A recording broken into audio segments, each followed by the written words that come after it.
Kenya and almost every African country was birthed by the ending of empire. Our borders were not of our own drawing. They were drawn in the distant colonial metropoles of London, Paris, and Lisbon, with no regard for the ancient nations that they cleaved apart. Today, across the border of every single African country live our countrymen with whom we share deep historical, cultural, and linguistic bonds. At independence, had we chosen to pursue states on the basis of ethnic, racial, or religious homogeneity, we would still be waging bloody wars these many decades later. Instead, we agreed that we would settle for the borders that we inherited, but we would still pursue continental political, economic, and legal integration.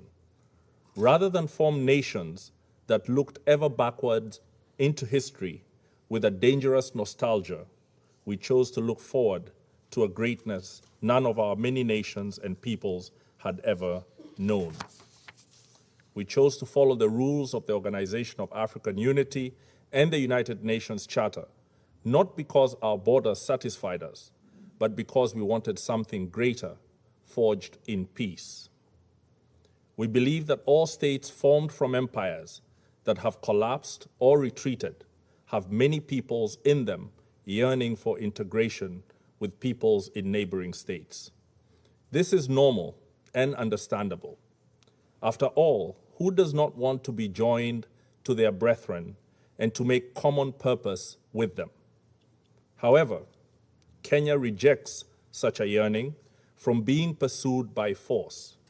We must complete our recovery from the embers of dead empires in a way that does not plunge us back into new forms of domination and oppression. We rejected irredentism and expansionism on any basis, including racial, ethnic, religious, or cultural factors. We reject it again today.